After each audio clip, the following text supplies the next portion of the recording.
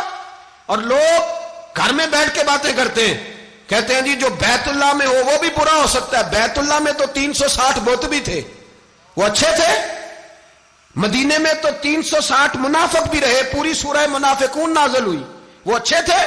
عجیب تماشا بنا دیا لوگوں نے مذہب کا. وہ آج بک رہا ہے، آج میرے پاس ویڈیو آئی ہے، کہتا ہے یزید نے تو بڑی خدمت، تو عبید اللہ ابن زیاد نے قتل کیا. بے شرمو، اگر عبید اللہ ابن زیاد نے بھی قتل کیا تھا تو حکومت کس کی تھی؟ بولے، بول کے بتائیں. تو پھر یزید نے عبید اللہ ابن زیاد کو سزا کیوں نہیں دی، بلکہ ایک جگہ 2 گورنریاں دی اس کو؟ یہ حال کیا.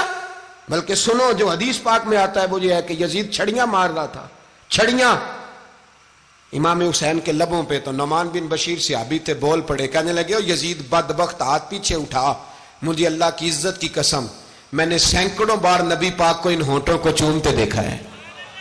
حضرت جناب زینب عورتوں کے مجمع میں پیچھے ہو کے بیٹھی ہیں. یزید کے پاس جب پہنچا لشکر تو یزید کہنے لگا دیکھو اللہ نے مجھے عزت دی اور میرے مخالفوں کا کیا حال ہوا. تو بی بی زینب بول پڑی، اتنے صدمے سہے پر آواز توانا ہے، جاندار ہے. حضرت سیدہ زینب نے جب سنا نا کہ یہ کہہ رہا ہے کہ مجھے اللہ نے عزت دی، تو جناب زینب بولی. نعمان بن بشیر کہتے ہیں بی بی بولی، اتنے صدمے ہیں پر جناب زینب بولی اللہ اکبر. اس انداز میں بولی کہ پہلے قرآن مجید کی آیت پڑھی، کہنے لگی وَتُعِزُّ مَن تَشَاءُ وَتُذِلُّ مَن تَشَاءُ بِيَدِكَ الْخَيْرُ إِنَّكَ عَلَىٰ كُلِّ شَيْءٍ قَدِيرٌ. اور پھر کہنے لگی یزید تو بکتا ہے، کہتا ہے کہ تو عزت والا ہو گیا، یہ تیری حکومت ہے، 4 دن گزرنے دے، تجھ پہ کوئی لعنت بھی نہیں برسائے گا، اور میرے بھائی کا قیامت تک ممبروں میں اور خطبوں میں ذکر ہوا کرے گا، وقت گزرنے دے. جب جناب بی بی زینب بول رہی تھی تو حضور کے ایک نابینا صحابی پاس بیٹھے تھے. جناب نعمان بن بشیر کا ہاتھ ہلایا، ہلا کے کہنے لگے کیا علی آ گئے؟ تو علی کی آواز لگتی ہے، جبریل امی بول رہے ہوں جیسے، حکمت کے گوہر رول رہے ہوں جیسے. دربار دمشق میں بی بی زینب کا خطاب، منبر پہ علی بول رہے ہوں جیسے. میرے بھائی بس کربلا والا قافلہ تو مدینے پہنچ گیا. 3 سال یزید نے حکومت کی، شرابیں عام ہو گئیں، مکے پہ حملہ ہوا، خانہ کعبہ کا غلاف جلا، مدینے پہ اس نے حملہ کیا. 3 دن مسجد نبوی میں اس نے گھوڑے باندھے، مسجد نبوی میں صحابہ کو نکال کے اپنا اس نے امام مقرر کیا.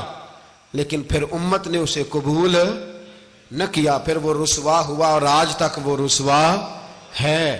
لیکن امام حسین کا نام کل بھی زندہ تھا اور آج بھی